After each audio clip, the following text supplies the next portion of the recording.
संभू girls hostel कांड में वो वीआईपी चेहरे सामने आ गए हैं जिन्हें छुपाया जा रहा था। गर्ल्स हॉस्टल कांड की शुरुआत होती है बिहार विधानसभा चुनाव 2025 के चुनावी प्रचार से। वो समय जब पूरा देश की राजनीतिक नजरें पटना पर टिकी हुई थी। कांग्रेस हो या बीजेपी, देश के बड़े बड़े नेता, स्टार प्रचारक, विधायक, विधान परिषद के सदस्य लगातार पटना पहुंच रहे थे। रैलियां, रोड शो तो खूब अगर आप लोगों को रिपब्लिक भारत न्यूज़ देखना पसंद है तो प्लीज़ चैनल को सब्सक्राइब कर लीजिएगा। हो रही थी, लेकिन उसके बाद जो बंद कमरे में मीटिंग्स होती थी उसके बारे में कोई सीसीटीवी तक नहीं दिखा सकता था। चुनावी दौर में जब बड़े बड़े नेता और प्रभावशाली लोग शहर में जमा होते हैं तो उनकी कुछ गैर राजनीतिक मांगे भी अचानक बढ़ जाती हैं और इसी दौरान दलालों द्वारा पटना में कुछ गर्ल्स हॉस्टल को टारगेट किया जाता है। रिपोर्ट्स के मुताबिक उस दौरान कुछ हॉस्टल की लड़कियों को बड़ी बड़ी होटल और नेताओं की कॉलोनियों में देखा जाता था। एक सर्वे और मीडिया रिपोर्ट्स ने दावा भी किया गर्ल्स हॉस्टल की लिस्ट में संभू गर्ल्स हॉस्टल का नाम भी है। चुनावी प्रचार के दौरान यहां से लड़कियों को प्रभावशाली लोगों तक पहुंचाया जाता था। दैनिक भास्कर की आप रिपोर्ट देख रहे होंगे। इन्होंने इनका स्टिंग किया था जिसमें मिष्टी ने कबूल किया था कि वो लड़कियों को नेताओं के पास लेकर जाती है और बीजेपी लीडर फूल जोशी के साथ उसका कनेक्शन है।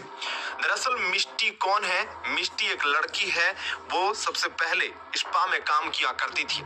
जब वो बंगाल से बिहार आई और स्पा में काम करने लगी तो काम करने के दौरान ही उसकी कई एजेंट से मुलाकात होती है, क्योंकि स्पा में इस तरह से गलत काम किया ही जाता है। फिर 2025 बिहार इलेक्शन से पहले ही एक प्लान बनाया जाता है और इस प्लान के तहत एजेंट्स ने मिष्टी से कहा कि हम आपको किसी हॉस्टल में नौकरी दिलवा देते हैं, स्पा से ज्यादा कमाई होगी वहां, हमारी सेटिंग बहुत अच्छी है और जब आप हॉस्टल में बैठ जाएंगी वार्डन बनके तो वहां से लड़कियां लाना हमारे लिए आसान हो जाएगा।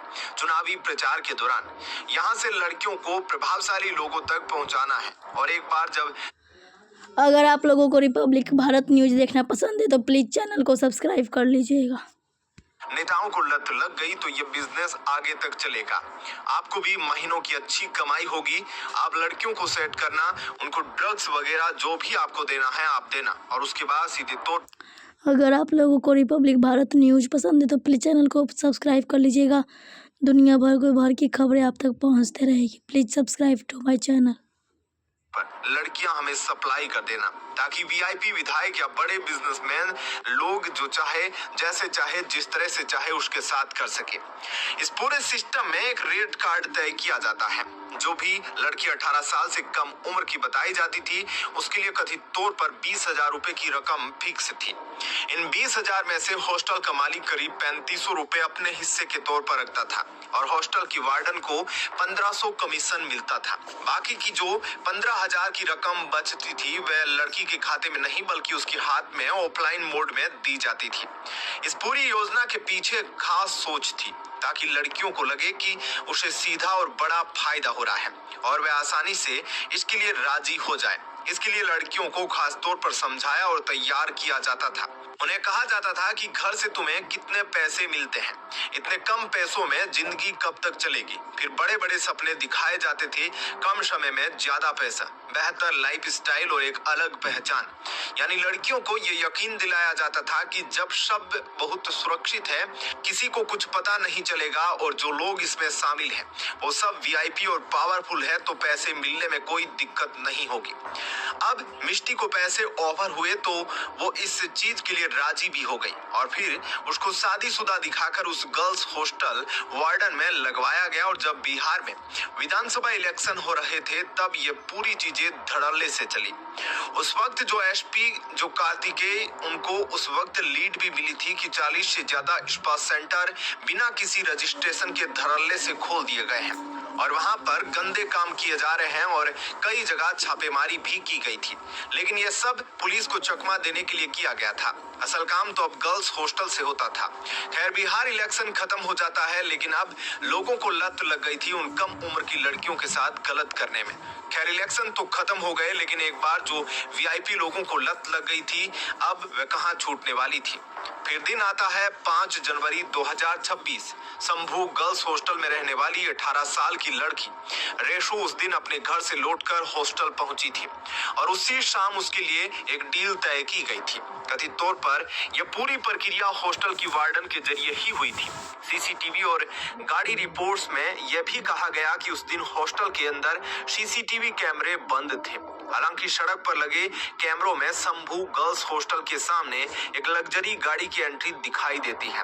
दावा किया गया कि वह गाड़ी किसी प्रभावशाली व्यक्ति से जुड़ी हुई थी। अब ड्रग्स देने के बाद लड़की को इस गाड़ी में उन लोगों के पास भेज दिया जाता है। फिर आगे जो बातें सामने आई वह और भी गंभीर थी। मैं यहाँ साफ कर दूं, ये तमाम चीजें बड़े मीडिया चैनल्स द्वारा भी बताई गई हैं। 5 जनवरी 2026 की रात जब रेशु वीआईपी के कमरे में गई तो वहां 4 लोग पहले से मौजूद थे। अब रेशु से वीआईपी द्वारा खतरनाक यानी अब नॉर्मल एक्स्ट्रा सर्विस की मांग की जा रही थी और जब रेशु ने मना किया तो बात सिर्फ इनकार की नहीं रही, बात ईगो तक आ गई, क्योंकि सभी लोग ड्रिंक कर रखे थे और वे लोग रेशु को बहुत मारने पीटने लगते हैं, क्योंकि जब पिटाई कर ही दिए थे तो बात राज खुलने का डर भी आ गया था। फिर रेशु को और भयानक तरीके से मारा जाता है, पीटा जाता है, लेकिन रेशु अपनी जान बचाने के लिए बस यही कहती है, ठीक है मैं एक्स्ट्रा सर्विस दूंगी लेकिन प्लीज मेरी जान नहीं लो। आगे यह भी कहती है कि मार पिटाई की बातें मैं आगे किसी के साथ शेयर नहीं करूंगी, प्लीज मुझे छोड़ दो। फिर उन वीआईपी लोगों को विश्वास हो जाता है और छोड़ देते हैं, लेकिन तब तक लड़की अधमरी स्थिति में हो गई थी। अब उस लड़की की तबीयत अचानक बहुत ज्यादा खराब हो जाती है, क्योंकि इस बार उसके साथ एक नहीं बल्कि 3-4 लोगों द्वारा उसके साथ गलत किया गया था। सभी ने ड्रिंक कर ली थी और वे लोग लड़की के साथ गलत काम करने के अलावा उसे काफी टॉर्चर करने लगते हैं।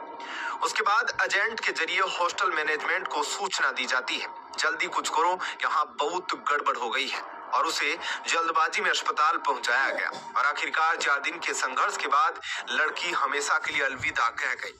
फिर उसके पापा अपने पैर पर रिपब्लिक भारत न्यूज़ देखना पसंद है तो प्लीज़ चैनल को सब्सक्राइब कर लीजिएगा ताकि दुनिया भर की खबरें आप तक पहुंचते रहें। Thank you. अकेले खड़े होकर और मीडिया के हेल्प से उस नालायक एसपी पुलिस वाले की हेकड़ी निकालने लगते हैं, जिन्होंने उन वीआईपी लोगों को बचाने की कोशिश की। इस बात को आप जरूर सपोर्ट करना, और हम मीडिया वाले भी उन्हें हेल्प कर रहे हैं, इसलिए हमारे इस वीडियो को लाइक और शेयर जरूर करना। आज भी ये सवाल पूछे जाते हैं कि हॉस्टल में रहने वाली बाकी लड़कियां खुलकर सामने क्यों नहीं आई। कुछ लोग कहते हैं कि ये मजबूरी है, तो कुछ का मानना है कि यह पैसों और दबाव का मामला है। तो यहाँ पर लड़कियों को बेहतर लाइफस्टाइल, पैसे और सुरक्षा के सपने दिखाकर इस रास्ते पर धकेला गया। आज सबसे बड़ा सवाल आपसे यही है कि इन वीआईपी लोगों के नाम अभी भी पुलिस क्यों छुपा रही है, इसका जिम्मेदार कौन है।